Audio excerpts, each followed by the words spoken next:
Hey everybody, welcome back to our channel. In this video we have to learn some daily used English sentences that we are translating from Telugu to English which we used in daily life. So let's get started.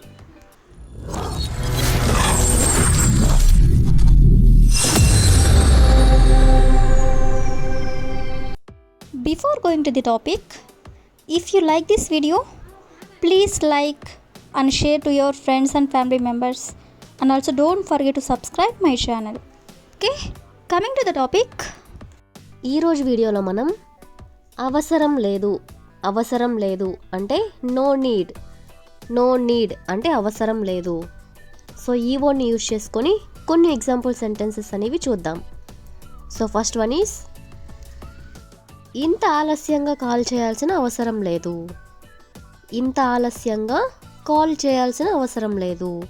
So దీన్ని ఇంగ్లీష్లో there is no need to call this late. There is no need to call this late అంటే ఇంత ఆలస్యంగా call చేయాల్సిన అవసరం లేదు అని. So next one is ఇంత ఆలస్యంగా వెళ్ళాల్సిన అవసరం లేదు. ఇంత ఆలస్యంగా వెళ్ళాల్సిన అవసరం లేదు. సో దీని ఇంగ్లీష్లో there is no need to go this late. There is no need అంటే అవసరం లేదు. ఎందుకు అవసరం లేదు అంటే ఇంత ఆలస్యంగా వెళ్ళాల్సిన అవసరం లేదు. So to go this late అంటే ఇంత ఆలస్యంగా వెళ్ళాల్సిన అవసరం లేదు. సో నెక్స్ట్ వన్ ఈస్ ఇంత ఆలస్యంగా ఇవ్వాల్సిన అవసరం లేదు. ఇంత ఆలస్యంగా ఇవ్వాల్సిన అవసరం లేదు. సో దీని ఇంగ్లీష్లో there is no need to give this late.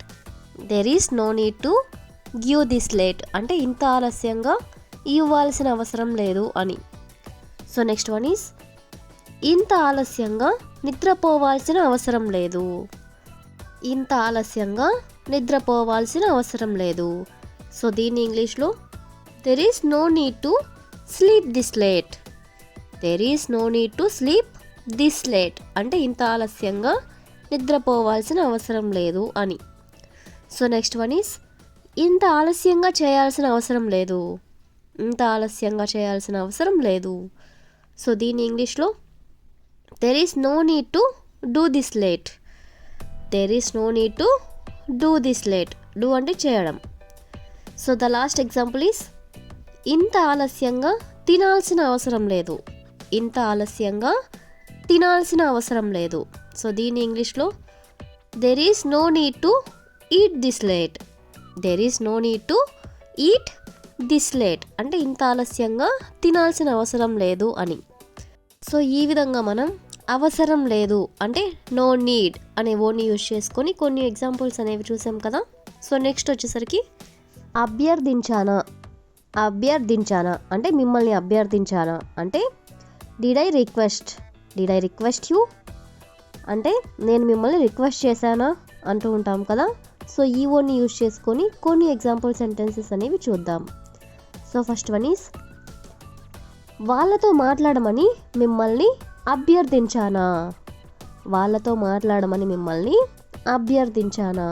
So దీని ఇంగ్లీష్లో did I request you to talk to them. Did I request you అంటే నేను మిమ్మల్ని అభ్యర్థించానా అంటే రిక్వెస్ట్ చేశానా. టు టాక్ టు దెమ్ అంటే వాళ్ళతో మాట్లాడమని. టు టాక్ టు దెమ్ అంటే వాళ్ళతో మాట్లాడమని. సో నెక్స్ట్ వన్ ఈస్ సహాయం చేయమని మిమ్మల్ని అభ్యర్థించానా. సహాయం చేయమని మిమ్మల్ని అభ్యర్థించానా. సో దీని ఇంగ్లీష్లో did I request you to help me. Did I request you అంటే నేను మిమ్మల్ని రిక్వెస్ట్ చేశానా అంటే అభ్యర్థించానా. టు హెల్ప్ మీ అంటే నాకు సహాయం చేయమని. నెక్స్ట్ వన్ ఈస్ అతన్ని ఒప్పించమని మిమ్మల్ని అభ్యర్థించానా. అతన్ని ఒప్పించమని మిమ్మల్ని అభ్యర్థించానా. సో దీని ఇంగ్లీష్లో did I request you to convince him. Did I request you to convince him అంటే అతనిని ఒప్పించమని మిమ్మల్ని అభ్యర్థించానా అని. నెక్స్ట్ వన్ ఈస్ ఆమెకి కాల్ చేయమని మిమ్మల్ని అభ్యర్థించానా. ఆమెకి కాల్ చేయమని మిమ్మల్ని అభ్యర్థించానా. సో దీన్ని ఇంగ్లీష్లో did I request you to call her. Did I request you అంటే నేను మిమ్మల్ని రిక్వెస్ట్ చేశానా. టు కాల్ హర్ అంటే ఆమెకి కాల్ చేయమని. నెక్స్ట్ వన్ ఈస్ ఇక్కడ ఉండమని మిమ్మల్ని అభ్యర్థించానా. ఇక్కడ ఉండమని మిమ్మల్ని అభ్యర్థించానా అంటే did I request you to stay here. Did I request you to stay here అంటే ఇక్కడ ఉండమని. టు స్టే హియర్ అంటే ఇక్కడ ఉండమని మిమ్మల్ని అభ్యర్థించానా. నెక్స్ట్ వన్ ఈస్ ఇంగ్లీష్ నేర్చుకోమని మిమ్మల్ని అభ్యర్థించానా.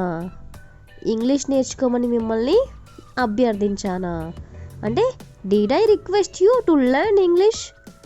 డిడ్ ఐ రిక్వెస్ట్ యూ అంటే నేను మిమ్మల్ని రిక్వెస్ట్ చేశానా. టు లెర్న్ ఇంగ్లీష్ అంటే ఇంగ్లీష్ నేర్చుకోమని. సో ఈ విధంగా మనం అభ్యర్థించానా అంటే డిడ్ ఐ రిక్వెస్ట్ అనే వర్డ్ యూజ్ చేసుకొని కొన్ని ఎగ్జాంపుల్ సెంటెన్సెస్ అనేవి చూసాం కదా. సో నెక్స్ట్ వచ్చేసరికి ఎలా చెప్పను, నేను ఎలా చెప్పను అని ఇలా అంటూ ఉంటారు కదా. ఎలా చెప్పను అంటే how do I say. How do I say అంటే ఎలా చెప్పను. సో ఈ వర్డ్ని యూజ్ చేసుకొని కొన్ని ఎగ్జాంపుల్ సెంటెన్సెస్ అనేవి చూద్దాం. సో ఫస్ట్ వన్ ఈస్ అక్కడికి వెళ్ళలేదని ఎలా చెప్పను అంటే నేను అక్కడికి వెళ్ళలేదని ఎలా చెప్పను. సో దీని ఇంగ్లీష్లో how do I say that I didn't go there. How do I say అంటే నేను ఎలా చెప్పను. That I didn't go there అంటే నేను అక్కడికి వెళ్ళలేదని. నెక్స్ట్ ఎగ్జాంపుల్ ఈస్ నేను ఫెయిల్ అయ్యానని ఎలా చెప్పను. నేను ఫెయిల్ అయ్యానని ఎలా చెప్పను. సో దీని ఇంగ్లీష్లో how do I say that I failed. How do I say అంటే నేను ఎలా చెప్పను. దట్ ఐ ఫెయిల్డ్ అంటే నేను ఫెయిల్ అయ్యానని. నెక్స్ట్ వన్ ఈస్ ఆ గ్లాస్ పగలగొట్టానని ఎలా చెప్పను. ఆ గ్లాస్ పగలగొట్టానని ఎలా చెప్పను. సో దీని ఇంగ్లీష్లో how do I say that I broke that glass. How do I say అంటే నేను ఎలా చెప్పను. That I broke that glass అంటే ఆ గ్లాస్ పగలగొట్టానని. నెక్స్ట్ ఎగ్జాంపుల్ ఈస్ అప్పు తీర్చలేదని ఎలా చెప్పను. అప్పు తీర్చలేదని ఎలా చెప్పను. సో దీని ఇంగ్లీష్లో how do I say that I didn't pay the డెబ్ట్. హౌ డు ఐ సే అంటే ఎలా చెప్పను నేను. That I didn't pay the డెబ్ట్ అంటే అప్పు తీర్చలేదని. నెక్స్ట్ వన్ ఈస్ ఆ జాబ్ రాలేదని ఎలా చెప్పను. ఆ జాబ్ రాలేదని ఎలా చెప్పను. సో దీని ఇంగ్లీష్లో how do I say that I didn't get the job. How do I say అంటే ఎలా చెప్పను. That I didn't get the job అంటే ఆ జాబ్ రాలేదని. ద లాస్ట్ ఎగ్జాంపుల్ ఈస్ నిన్న రాత్రి అక్కడ ఉన్నానని ఎలా చెప్పను. నిన్న రాత్రి అక్కడ ఉన్నానని ఎలా చెప్పను. సో దీని ఇంగ్లీష్లో how do I say that I stayed there last night. How do I say అంటే ఎలా చెప్పను.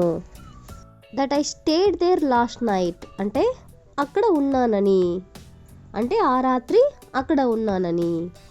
సో ఈ విధంగా మనం ఎలా చెప్పను అంటే హౌ డు ఐ సే అనే వర్డ్ని యూజ్ చేసుకొని కొన్ని ఎగ్జాంపుల్ సెంటెన్సెస్ అనేవి చూసాం కదా. So that's all for today. I will ask you A question for you. ఆమెని పెళ్ళి చేసుకున్నానని ఎలా చెప్పను. ఆమెని పెళ్ళి చేసుకున్నానని ఎలా చెప్పను. So if you know this one in English, please you can comment in the comment section. Thank you for watching.